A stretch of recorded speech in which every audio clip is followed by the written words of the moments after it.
नमस्कार, आप देख रहे हैं इंडिया टीवी। आपके साथ मैं हूं पंकज भार्गव।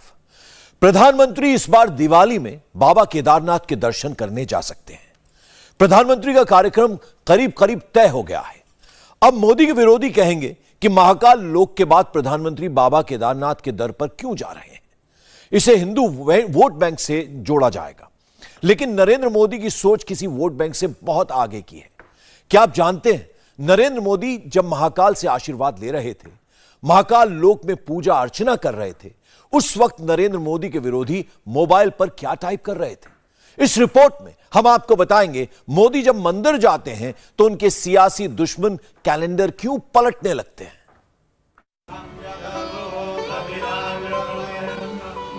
ये 7 अलग अलग तस्वीरें नहीं, सनातनी परंपरा की वो लकीरें हैं जिन्हें एक फकीर ने खींचा है।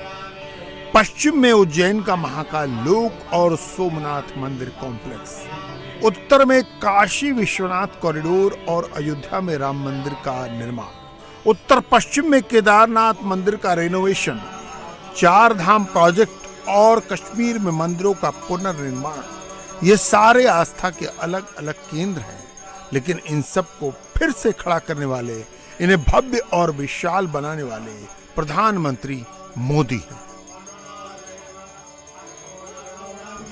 जय महाकाल, जय जय महाकाल, जय जय महाकाल। 2016 में मोदी ने महाकाल लोक की कल्पना की, 2022 में लोकार्पण कर दिया, 2019 में काशी विश्वनाथ कॉरिडोर की नींव रखी, 2021 में देश को सौंप दिया। मोदी ने सीएम रहते सोमनाथ का कायाकल्प करने की कसम खाई। 2021 के अगस्त में इसी मंदिर के प्रांगण में 4 चांद लग गए।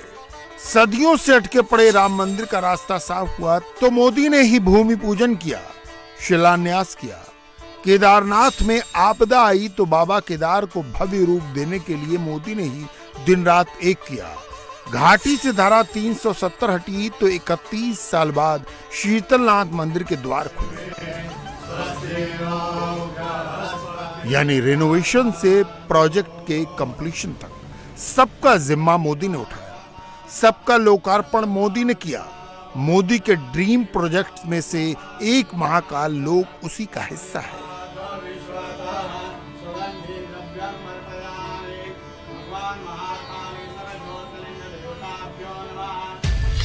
लेकिन मोदी के विरोधी तो इसमें भी क्रेडिट खेलना शुरू कर चुके हैं। आभार कमलनाथ वाला टेक्स्ट एक मोबाइल से दूसरे मोबाइल पर घूमने लगा है। मोदी को झूठा बताओ, सियासी फायदा उठाओ, पोस्टर्स अलग अलग कांग्रेस के नेताओं की टाइमलाइन पर दिखने लगे हैं। कांग्रेस के ऑफिशियल हैंडल पर चिपका ये ट्वीट देखिए, मोदी से नफरत ऐसी कि महाकाल को भी नहीं बख्शा गया। मोदी महाकाल की पूजा करें, विरोधियों को ये तक बर्दाश्त नहीं। पॉलिटिकल वेंडेटा की हद देखिए। महाकाल लोक के न्यू लुक का श्रेय खुद मध्य प्रदेश कांग्रेस का इकोसिस्टम ले रहा है। लेकिन दिल्ली में बैठे कांग्रेस आलाकमान के दिग्गज इसमें भी मोदी को ही घेर रहे हैं। जो मैंने किया था महाकाल के लिए, ये रिकॉर्ड पर है। मैं कोई इस पर टिप्पणी नहीं करना चाहता, पर आज ये उसका श्रेय लेना चाहें, ये तो सब चीज़ का श्रेय लेते हैं, ये हर चीज़ में श्रेय लेना चाहते हैं। पर आम जनता बहुत समझदार है, मुझे पूरा विश्वास है कि जनता इनको कड़ा जवाब देगी। ये बौखलाए हुए हैं, इसीलिए कभी प्रधानमंत्री को बनाओ कि ये कार्यक्रम करो, धार्मिक कार्यक्रम करो। सच तो यह है कि मोदी कोई क्रेडिट ले ही नहीं रहे। वो तो सनातनी परंपरा के गौरवशाली इतिहास को उसका सही मुकाम मिले, सही पहचान मिले, उस दिशा में मिशन मोड पर काम कर रहे हैं। और यही बात उनके विरोधियों को चुभ रही है, लेकिन पब्लिक सब समझ रही है, खुलकर कह भी रही है। मोदी जी ने जो इतना अच्छा काम किया है उसके लिए उनकी जितनी सराहना की जाए उतनी कम है। कल मोदी जी ने यहाँ उद्घाटन किया, आगे बड़ी प्रसन्नता हुई कि हमारे देश में ऐसे यशस्वी प्रधानमंत्री हैं जो शिव जी की महिमा को अच्छी तरह से पहचानते हैं। बहुत अच्छा कॉरिडोर बना है, बहुत अच्छा साफ सफाई और बहुत कुछ अच्छा डेकोरेशन बहुत अच्छी है। प्राचीन संस्कृति दोबारा से हमारे देश की मोदी जी ने करी है, तो उसको जरूर देखें। पुनः जो सांस्कृतिक और धार्मिक अपना पुनरुत्थान है उसके बहाने हो रहा है। नहीं, बिल्कुल बहुत ही अच्छा है। हर बात में मोदी के खिलाफ माहौल बनाना, प्रधानमंत्री का विरोध करना, खुद का महिमा मंडन करना, ये मोदी विरोधियों की पुरानी आदत रही। 2021 में काशी विश्वनाथ कॉरिडोर पर समाजवादी पार्टी ने क्रेडिट वाला टेप बजाया और अब महाकाल लोक पर कांग्रेस क्रेडिट खेल रही है। लेकिन इस सियासी उठापटक के बीच मोदी विरोधियों के लिए बुरी खबर यह है कि ये ट्रेंड तो महाकाल ही कर रहे हैं, चर्चे तो नमो के ही हैं, मोदी ही सबसे आगे चल रहे हैं। देश देख रहा है, सनातन धर्म को उसका गौरव दिलाने वाला सारा काम मोदी कर रहे हैं,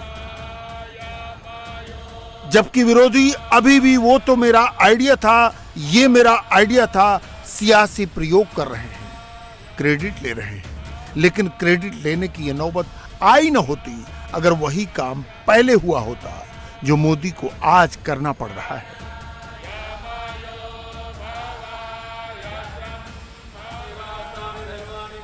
इसे एक ऐतिहासिक पर्सपेक्टिव से समझने की कोशिश करिए। 2021 के अगस्त में मोदी ने सोमनाथ मंदिर में 3 अहम प्रोजेक्ट्स का उद्घाटन किया।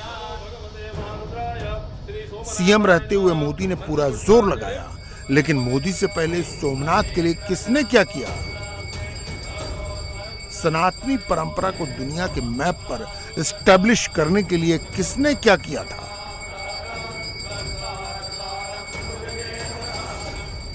देश के पहले प्रधानमंत्री पंडित नेहरू ने अपनी किताब द डिस्कवरी ऑफ इंडिया में सनातन धर्म से जुड़े ऐतिहासिक मंदिर के विषय में जो लिखा था वो चौंकाने वाला था। उन्होंने लिखा था, दक्षिण भारत के कुछ मशहूर मंदिर और उन मंदिरों पर बनी कलाकृतियां मुझे डिस्टर्ब कर देती हैं, असहज कर देती हैं। यह उस किताब के पन्ने का स्क्रीनशॉट है जिसमें यह बात लिखी गई थी। एक मशहूर किस्सा सोमनाथ मंदिर से भी रिलेटेड है। तब सरदार वल्लभ भाई पटेल ने सोमनाथ मंदिर को रिकंस्ट्रक्ट कराने की पहल की, लेकिन सरदार वल्लभ भाई पटेल के निधन के बाद सोमनाथ को उसकी ग्लोरी वापस दिलाने की जिम्मेदारी पंडित नेहरू की सरकार में कैबिनेट मिनिस्टर के.एम. मुंशी के हाथों में थी। के मुंशी का साफ साफ कहना था कि उनके दिमाग में कभी भी यह शक नहीं था कि सोमनाथ मंदिर सिर्फ एक एंशिएंट मॉन्यूमेंट नहीं है, बल्कि यह पूरे हिंदुस्तान के दिल में बसता है और उसका रिकंस्ट्रक्शन एक नेशनल प्लेज यानी राष्ट्रीय प्रतिज्ञा होनी चाहिए। लेकिन पंडित नेहरू को सोमनाथ मंदिर को रिस्टोर करने का आइडिया पसंद नहीं आया। यह भी कहा जाता है कि पंडित नेहरू ने कई मौकों पर के.एम. मुंशी की आलोचना की, क्योंकि वो सोमनाथ मंदिर के रिकंस्ट्रक्शन पर काम कर रहे थे। और तब 1951 के शुरुआती महीनों में मंदिर इनॉग्रेट किए जाने के कुछ हफ्तों पहले एक कैबिनेट मीटिंग के बाद पंडित नेहरू ने के.एम. मुंशी से कहा, I don't like you are trying to restore Somnath, it's Hindu revivalism. यानी सोमनाथ को जो तुम रिस्टोर कर रहे हो वो मुझे पसंद नहीं आया। ये हिंदू रिवाइवलिज्म यानी हिंदू नवजागरणवाद है।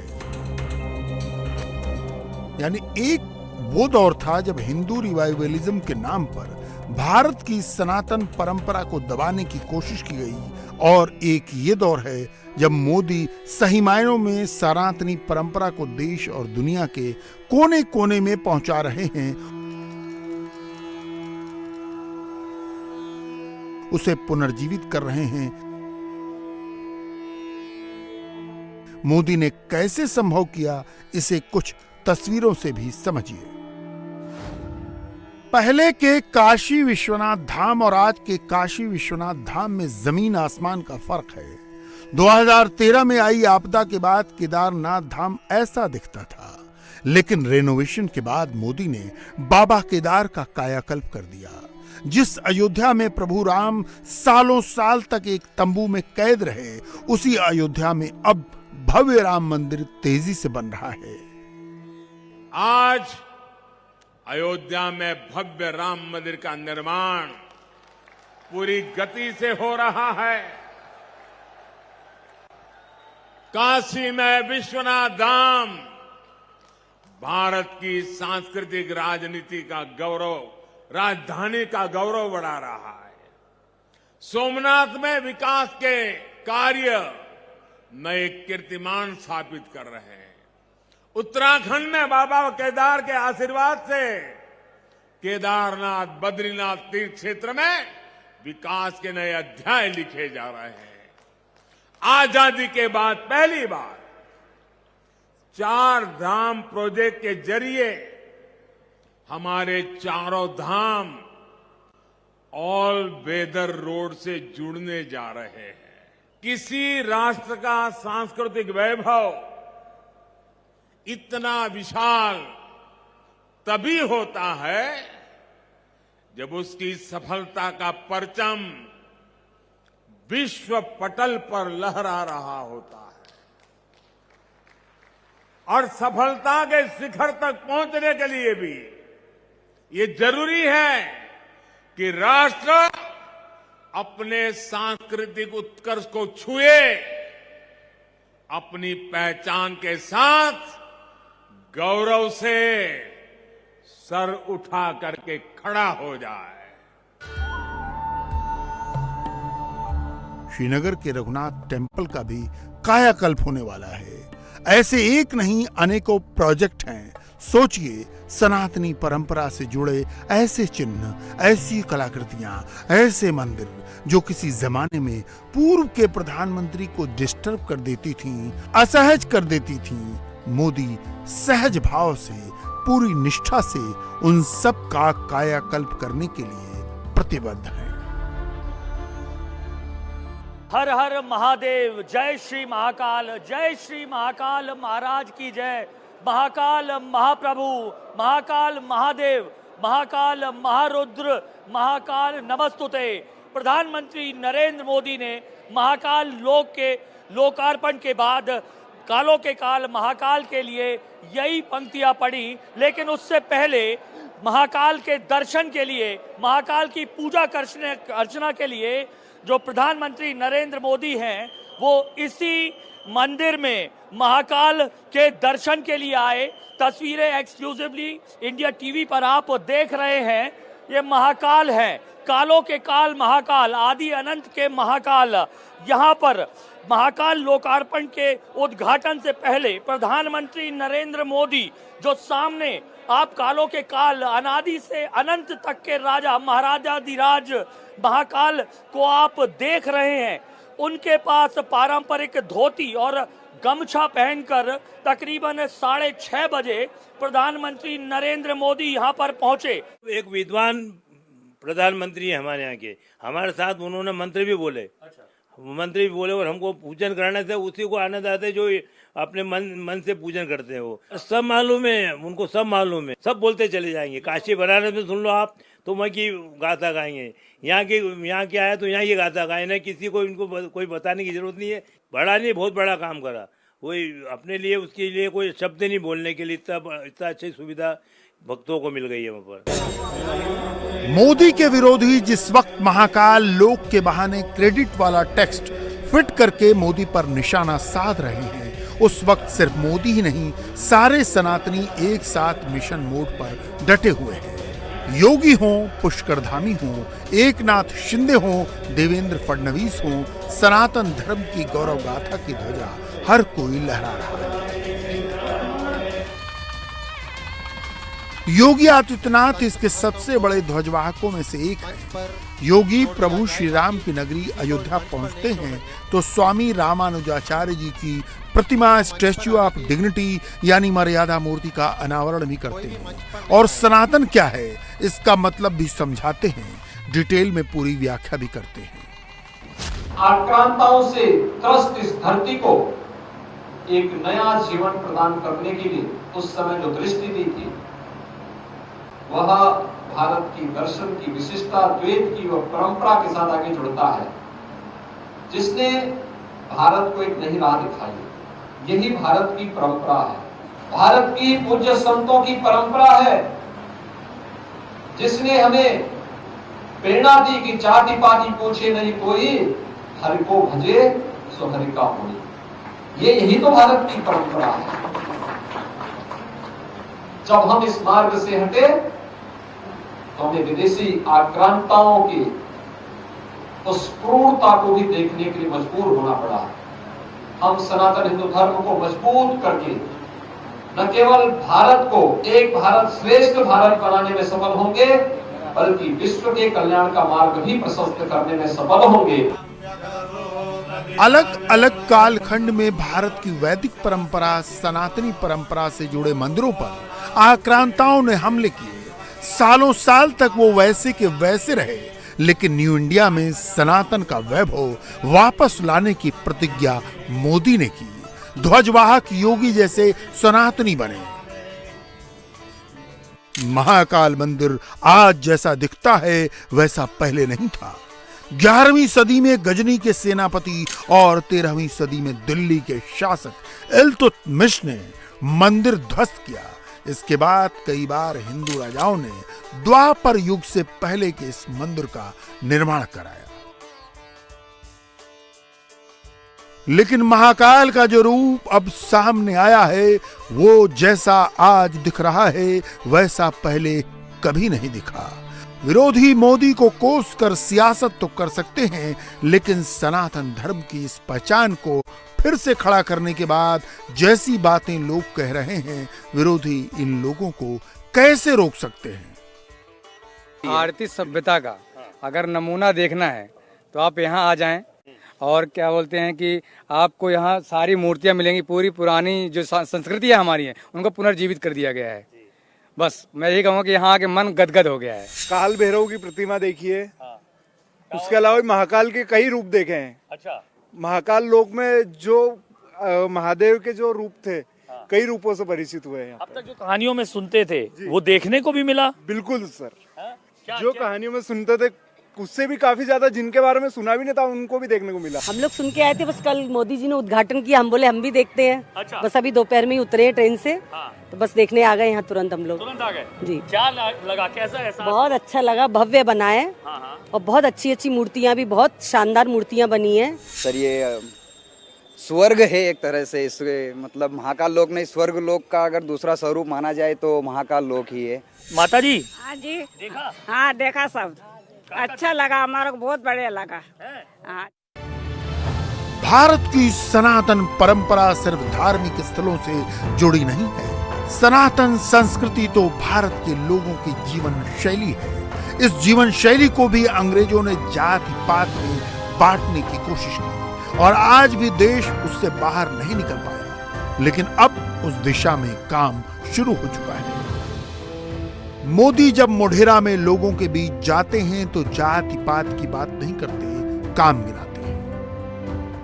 હું ગુજરાતના કરોડો ગુજરાતીઓનો એમની ધીરજનો, એમના ખંતનો માથું નમાવીને આદર કરું છું। ભાઈઓ, આ તમારા પુરુષાર્થને કારણે સરકાર અને જનતા જનાર્દન મળીને એક નવો ઇતિહાસ બનાવી દે,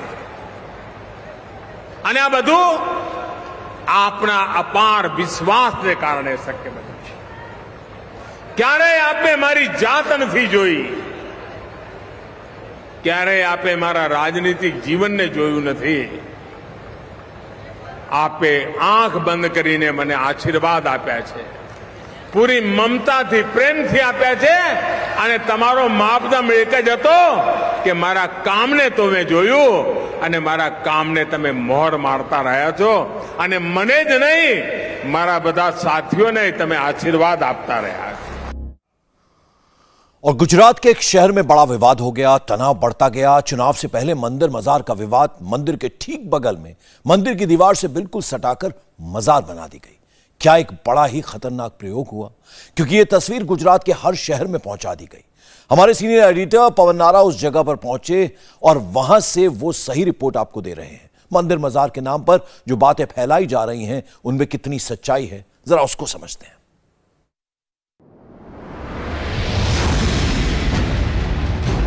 दिल्ली से 1086 किलोमीटर दूर गुजरात का जिला मोरबी, यहीं पर मौजूद है राधा किशन का ये ऐतिहासिक मणि मंदिर।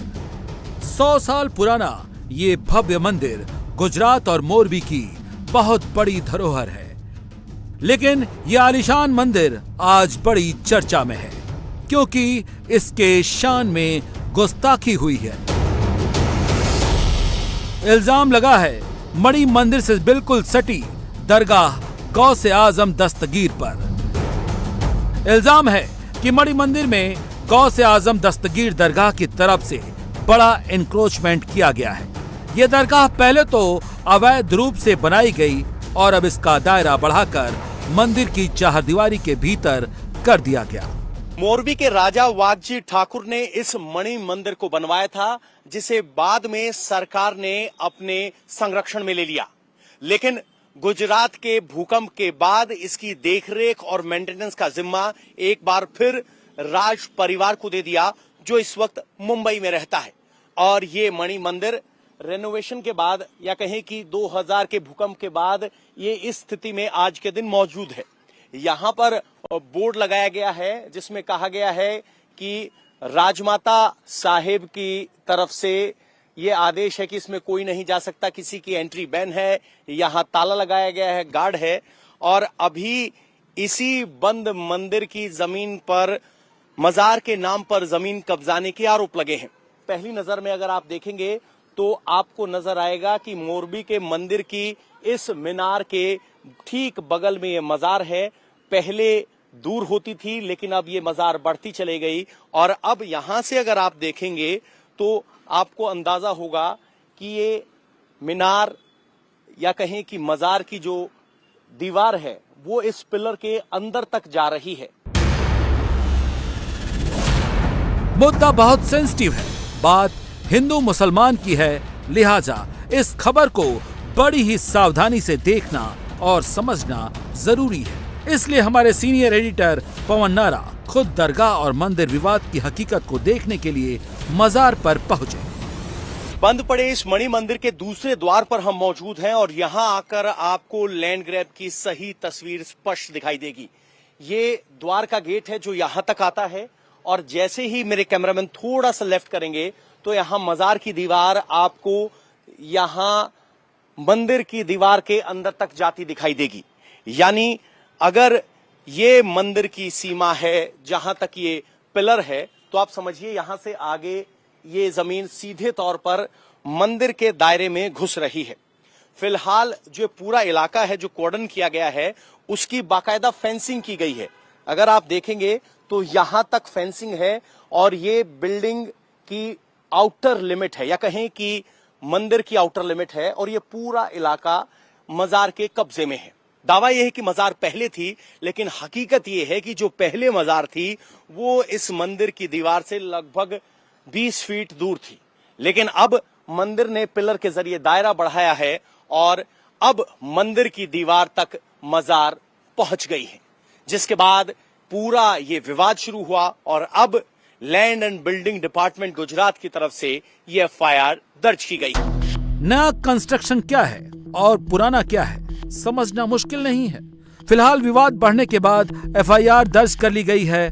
पुलिस ने दरगाह के मौलाना आसम जफर शाह को गिरफ्तार कर लिया है, लेकिन दरगाह मैनेजमेंट और आसम जफर शाह के बेटे ने अवैध कब्जे की बात से इनकार किया है। मणि मंदिर के लैंड ग्रैब मामले में आसम शाह को गिरफ्तार किया गया है। पुलिस ने उन्हें गिरफ्तार करने के बाद सेशन कोर्ट में पेश किया है। उनके बेटे इस वक्त हमारे साथ हैं। आपसे हम जानना चाहते हैं ये मजार कितनी पुरानी है। ये पत्थर का कंस्ट्रक्शन हम पहले से देख पा रहे हैं, ये कब बनाया गया? ये जब भूकंप के बाद ये जो गिर गया था उसके बाद हमने यहाँ से रिनोवेशन सिर्फ किया हुआ है। ये भी पुराना ही है। अगर इसके आप पाए खोद के देख सकते हो, यहाँ पर मणि मंदिर का जो पत्थर है वही पत्थर से बनाया गया है। मजार कितनी पुरानी है और मंदिर से ये दीवार कैसे सट गई? दीवार तो पहले अलग होगी, या इस मंदिर की दीवार तक, जैसे ये मजार है, मंदिर की दीवार के बगल में ये मजार बनी हुई है, ये कब बनी? ये कब की मजार है? ये पहले से ही बनाई है। हम जब तक मतलब कितने साल? तकरीबन हमारी 7 पीढ़ी यहाँ से निकल चुकी है अब तक। जो हम बचपन से इधर देखते आए और हमारे बड़ों से भी हमने जो देखा है और सुना है, वो वही स्थिति से है। यहाँ पे कुछ ना आगे बढ़ा हुआ है 1 इंच भी, और ना इंच कम भी हुआ है। 1 इंच कम नहीं हुआ है और ना ज्यादा हुआ है। जो है वही स्थिति पर चल रहा है सब। दरगाह अवैध कब्जे की बात से भले ही इनकार कर रहा है, लेकिन जो दिख रहा है उससे सवाल तो खड़े होते हैं। आखिर मणि मंदिर और गौसे आजम दस्तगीर का पूरा मामला है क्या? दरअसल 2001 में भूकंप के बाद मणि मंदिर के रखरखाव और मेंटेनेंस के लिए मोरबी स्टेट के राजा माताश्री को हैंडओवर किया गया था, लेकिन इसका मालिकाना हक गुजरात सरकार के पास ही है। और आरोप है कि मणि मंदिर के बगल में एक छोटी सी दरगाह अवैध रूप से बिना परमिशन के ही बना दी गई, जहां पिछले 3 महीने से नया कंस्ट्रक्शन शुरू कर दिया गया है। इस दरगाह के लिए बड़े पैमाने पर 2 से 3 फ्लोर का गैर कानूनी कंस्ट्रक्शन चालू किया गया है और आज भी ये कंस्ट्रक्शन चालू है। ये जमीन किसकी जमीन है? सरकारी जमीन है? कैसी जमीन? नहीं, ये सरकारी जमीन कहाँ से हो सकती है?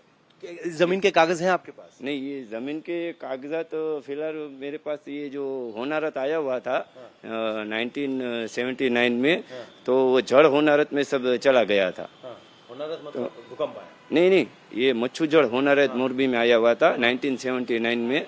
बाढ़ आया हुआ था। अच्छा, हाँ, पूर्व के हिसाब से बाढ़ आया हुआ था। वो बाढ़ में सब चला गया है। कागज सब चले गए? हाँ, कागज सब चले गए। कोई कागज नहीं बचा? नहीं, अपने पास कोई कागज नहीं है। और तो आपको थोड़ा सा ये मजार के अंदर इस वक्त हम मौजूद है बता देते हैं। अगर आप इधर आएंगे तो ये आपको एक मजार का कंस्ट्रक्शन दिखाई देगा, जो कि पत्थर से किया गया कंस्ट्रक्शन है, जिसमें आप देख सकते हैं कि ये पत्थर काफी पुराना है और यहाँ एक मजार का स्ट्रक्चर है जिसके ऊपर गाटर दिया गया है और छत दी गई है। तो ये दीवार, ये पत्थर, यहां अगर आप नीचे करेंगे तो पत्थर में जो टूट फूट हो रही है वो बताती है कि काफी पुराना है। लेकिन जैसे ही आप यहां इस तरफ आएंगे तो आपको पता चलेगा कि इस पुराने कंस्ट्रक्शन के बाद टाइल्स नजर आ रही हैं और यहां ये मजार का नया कंस्ट्रक्शन है। ये मणि मंदिर की दीवार है जिसको अब नीचे यहां मजार है तो इसको भी रंग दिया गया है और ये मणि मंदिर इसके साथ साथ है। ये जो आप पिलर देख रहे हो, ये यहाँ के जो मजार के केयर टेकर वो बता रहे हैं कि अभी डाला गया है क्योंकि मणि मंदिर से ऊपर से पत्थर गिरते थे, उनसे बचने के लिए ये सब किया गया है। लेकिन जैसे आप आगे आएंगे तो आपके लिए समझना ज्यादा मुश्किल नहीं है कि मंदिर का ये पिलर अब मजार के अंदर मौजूद है। ये दीवार मंदिर के उस कोने तक जाती है। आगे आप चलेंगे तो यहां आपको ये समझना आसान हो जाएगा। जो मजार के लोग हैं उनका दावा ये है कि ये फाइनल दीवार थी। ये जो चौड़ी दीवार है ये मंदिर की दीवार है। हालांकि इस दावे से जमीनी हकीकत मैच नहीं करती क्योंकि मंदिर का ये जो दूसरा द्वार है ये उसके लिमिट से भी अंदर जाता है और उसके नीचे भी यहां 2 मजार हैं। और अगर पीछे कैमरामैन यहां घूम कर आएंगे तो दिखेगा आपको यहां कि ये कंस्ट्रक्शन बिल्कुल नया है और अगर ये पूरा कंस्ट्रक्शन ऊपर तक जाएगा तो ये बिल्डिंग के छज्जे के बिल्कुल करीब आएगा क्योंकि ऊपर वाला छज्जा आगे है। ये नया कंस्ट्रक्शन है जिसको लेकर विवाद हुआ। इस घटना के सामने आने के बाद मोरबी जिले की हेरिटेज बचाओ संघर्ष समिति ने इसका विरोध करना शुरू किया और कलेक्टर के पास अर्जी दी, जिसमें दरगाह पर एक्शन लेने की मांग की गई। मणि मंदिर सिर्फ एक मंदिर नहीं है, हमारी आस्था का केंद्र है। लाखों हिंदुओं की आस्था का केंद्र है ये ऐतिहासिक मणि मंदिर। और किस तरह से इस भव्य ऐतिहासिक मणि मंदिर पर सुन्नी मुस्लिम समाज के कुछ आतंकवादी जिहादी तालिबानी मानसिकता वाले लोगों ने अवैध कब्जा कर एक बहुत बड़े पैमाने पर अवैध ढांचा बनाया, उसका निर्माण किया। कोरोना काल में ये ढांचा बहुत तीव्र गति से बढ़ाया गया और लगभग मणि मंदिर की एक पूरी दीवार को ही कब्जा कर लिया। साथ ही बहुत लंबे समय से वहां के हिंदू संगठन आवाज उठा रहे थे, मोरबी की आम जनता आवाज उठा रही थी, क्योंकि ये जो मंदिर है वो सरकारी भूमि पर आया है, जो कि आरएनबी डिपार्टमेंट के अंतर्गत यानी कि रोड एंड बिल्डिंग डिपार्टमेंट के अंतर्गत आता है। और इस तरह से कैसे खुलेआम सरकारी जमीन पर एक पूरी मॉडेस्ट ऑपरेंडी है इनकी, और किस तरह से ये लोग कब्जा कर रहे हैं। अब सबसे बड़ा प्रश्न कि इतने बड़े भव्य मंदिर पर इतना बड़ा कब्जा किया, इसकी परमिशन किसने दी? क्या सरकारी तंत्र का इस और कोई ध्यान नहीं गया? दूसरा सबसे बड़ा प्रश्न कि यहाँ पे लाइट और पानी का कनेक्शन इस अवैध ढांचे को किसने दिया? और तीसरा सबसे बड़ा प्रश्न कि इतना बड़ा निर्माण हो गया, इसका पैसा कहां से आया? क्योंकि 5-10 हजार नहीं खर्चे, यहाँ पे लाखों रुपए खर्च कर कर इतने बड़े अवैध निर्माण को बनाया गया है। ये जो इतना बड़ा जो स्ट्रक्चर दिखाई जा रहा है वो कोरोना के टाइम में हुआ है, और इनके पास इस मजर का कोई भी प्रूफ नहीं है, कोई कागज नहीं है, पूरी इनलीगली तरीके से ही बनाई गई है। स्टेट ने कभी ध्यान नहीं दिया है। स्टेट मतलब राज परिवार। राज परिवार ने कभी उसकी तरफ देखा ही नहीं है कि इधर अवैध बांधकाम हो रहा है। और राज परिवार को भी जब सरकार ने लीड पे दिया हुआ है तब उसमें भी शर्त थी कि इसको हेरिटेज जो मंदिर है उसको म्यूजियम के लिए खुला छोड़े और श्रद्धालु के लिए खुला छोड़े। वो भी शर्त उसने भंग की है। और हमारी मांग ये है कि श्रद्धालु के लिए ये मणि मंदिर खुला हो जाए और यहाँ से अवैध बांधकाम खत्म हो जाए। बात हेरिटेज बचाने से शुरू होते होते धर्म पर आ गई, जिसके बाद मामला हिंदू मुसलमान का हो गया है और इसीलिए एफआईआर दर्ज कर दरगाह के मुखिया आसम जफर शाह को गिरफ्तार कर लिया गया है। इस इशू में हमारे पास एक जो डिस्ट्रिक्ट की एक कमेटी है जो कि लैंड ग्रैबिंग से रिलेटेड एप्लीकेशन को सॉर्ट आउट करती है, उनके पास ये कंप्लेन आई हुई थी। कमेटी ने उसके ऊपर से ये निर्णय लिया based on the primary inquiry कि इस पे जो करंट ऑक्यूपेशन है उनके पास एक्सेस कोई पेपर वर्क या ये सारी चीजें है नहीं। तो उसके ऊपर से कमेटी ने ये डिसाइड किया कि this is a fit case for FIR, and on that basis 24 सितंबर इस केस में एक एफआईआर रजिस्टर हुई जो उस जगह का इलीगल ऑक्यूपेंट है उसके ऊपर से, एंड उसको हमने 10 तारीख को पिछले 10 अक्टूबर को अरेस्ट किया है, एंड करेंटली ये इन्वेस्टिगेशन अभी चल रही है। पुलिस भी कह रही है कि पूरा मामला इंक्रोचमेंट का है, कोई कागज नहीं है, जो कुछ है सब सामने दिख रहा है और अवैध कब्जे पर तो कार्रवाई होगी ही। बात सिर्फ मणि मंदिर की नहीं है, गुजरात के अलग अलग इलाकों में हिंदू मुसलमान हो रहा है, और क्यों हो रहा है, किस लिए हो रहा है, सवाल इसका है, क्योंकि खासकर गुजरात में जो पैटर्न दिखाई दे रहा है वो फिक्र में डालने वाला है, क्योंकि मजारों दरगाहों के इंक्रोचमेंट के कई एग्जाम्पल मिले हैं। कुछ दिन पहले ही बेट द्वारिका में अवैध कब्जे पर बुलडोजर चलाया गया, जिसमें आलम शाह पीर, हजरत दौलत शाह, कमरुद्दीन शाह पीर, दरगाह सीदी बाबा, दरगाह बाला पर बताया गया कि करीब आधा दर्जन दरगाह और मजारों ने कृष्ण की कर्मभूमि बेट द्वारिका में अवैध कब्जा कर रखा है। इसके अलावा जारी एक कागज में यह भी बताया गया कि बेट द्वारिका का क्षेत्रफल 12 करोड़ स्क्वायर फीट है, जिसमें मुख्य मंदिर के अगल बगल की 85 लाख स्क्वायर फीट में ज्यादातर आबादी बसी हुई है, और कुल जमीन में से 52,000 स्क्वायर फीट पर अवैध कब्जे का आरोप है। लेकिन अवैध कब्जों पर गुजरात सरकार का बुलडोजर चालू है। मुख्यमंत्री अवैध निर्माणों को लेकर एक्शन में हैं, तो प्रधानमंत्री ये देखकर बहुत सेटिस्फैक्शन में। भाइयों बहनों, मारे भूपेन्द्र भाई मारा मृदुओने मक्कम कहूं छू ने एनो अनुभव हमणा गुजरात ने बराबर थयो। समुद्रनी पट्टी ઉપર ગેરકાયદેસર બાંધકામો કરીને જે લોકોએ જમકટ કરી હતી, ચૂપચાપ સફાચટ। અભિનંદન ભૂપેન્દ્રભાઈ, અભિનંદન।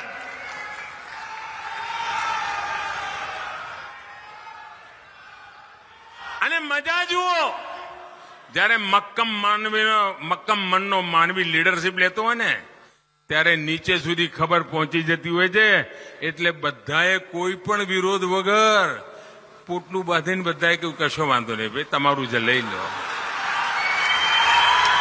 આ મક્કમતાનું પરિણામ છે, કાયદો અને વ્યવસ્થા। અને કેટલી બધી જમીન અને બેટ દ્વારકાનું માન સન્માન ફરી કોઈ પણ સંસ્કૃતિ પ્રેમી મેં જોયું, બધા સંતોના નિવેદન જોયા મને આનંદ થયો કે આ કામને જે રીતે વધાવ્યું. અને આટલું જ નહીં, આખા ગુજરાતના સમુદ્ર કિનારા પર સફાઈ કરી રહ્યા છે હમણાં ભૂપેન્દ્રભાઈ. અને ક્યાંક થોડા હું હંકારા પકારા કરવાની કોશિશ કરી તો અડધા કલાકમાં સમજી ગયા કે ભાઈ આમાં કાંઈ ચાલે એમ નથી. कायदो व्यवस्था पालन में सबनु भलू छे. गुजरात चुनाव से पहले अलग अलग प्रयोग हो रहे हैं. नया नया वीडियो गेम शुरू हुआ है. बीजेपी विकास और लॉ एंड ऑर्डर का वीडियो दिखा रही है.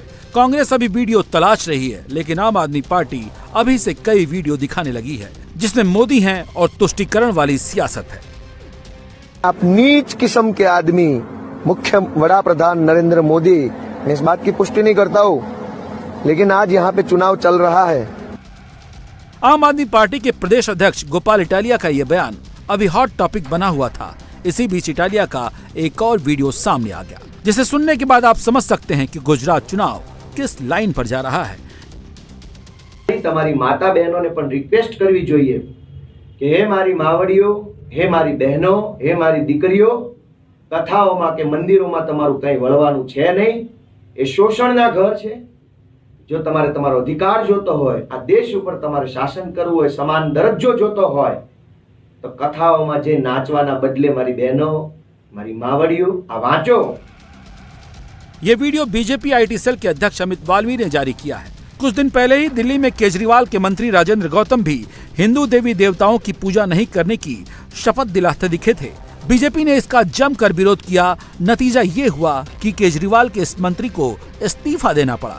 बीजेपी आम आदमी पार्टी के हिंदू विरोधी चेहरे को उजागर करने में जुटी है. ये वीडियो से उनकी विचारधारा स्पष्ट हो रही है. मन में जो विचार थे वो विचार बाहर आ गए हैं. उन्होंने कहा कि गुजरात के नागरिकों को मंदिर में नहीं जाना चाहिए, कथाओं में नहीं बैठना चाहिए. मंदिरों में और कथाओं में लोगों का शोषण होता है. इससे मेरे राज्य के नागरिकों में कहीं ना कहीं उनकी आस्था पे ठोस पहुंचा है. उनके मन में एक अलग ही प्रकार का गुस्सा है. मात्र मेरे राज्य के नागरिकों में ही नहीं है, उनकी पार्टी के कार्यकर्ताओं का भी गुस्सा बाहर आया है. और ये गुस्सा देख के पार्टी ये विषय से कैसे हाथ बाहर निकाले, ये कोयले की खान में उनके हाथ काले हुए हैं, कैसे बाहर निकल जाए. पूजा करने से कोई शोषण हो, इस प्रकार का एक भी केस अगर आपके ध्यान में हो तो आप मुझे सामने लाएं. इस बार आम आदमी पार्टी गुजरात में बड़ा धमाका करने का दावा कर रही है. दिल्ली और पंजाब दोहराने की बात कर रही है, लेकिन सच तो ये है कि ये गुजरात है जहां पिछले 27 सालों से बीजेपी की हुकूमत है. बीजेपी की जीत में हिंदू वोटर्स का सबसे बड़ा हाथ है. अब चाहे अवैध मजारों और दरगाहों पर एक्शन हो या फिर आम आदमी पार्टी को हिंदू विरोधी बताना, सबके सेंटर में हिंदू वोट ही हैं, जो सिर्फ आम आदमी पार्टी के लिए नहीं, पूरे विपक्ष के लिए बहुत बड़ी चुनौती है. लालू प्रसाद यादव के बड़े बेटे तेज प्रताप यादव का कहना है, आज जब वो अपने ऑफिस पहुंचे एक बड़ा चमत्कार देखा. तेज प्रताप यादव ने कहा, कल रात को वो साईं बाबा का सीरियल देख रहे थे. बाबा भभूत से भक्तों का कष्ट दूर कर रहे थे. मैंने भी बाबा से भभूत मांगा और आज जब ऑफिस पहुंचा टेबल पर बाबा का भभूत मिला. तो हमने कल दिल से याद किया बाबा को, और दिल से याद करने के बाद साईं बाबा को हमने स्मरण किया बाबा का कि बाबा आप हमें भभूत दीजिए. भभूत हमने बाबा को याद किया और आज हमारे घर पे और हमारे टेबल पे ये ऊदी सामने आ गया. ये चमत्कार है. ये बाबा की बहुत बड़ी अनुकंपा हमारे ऊपर है, हमारे परिवार के ऊपर है. इंडिया टीवी हर वक्त हर जगह डाउनलोड करने के लिए सर्च करें India TV news Google play store या ऐप स्टोर पर.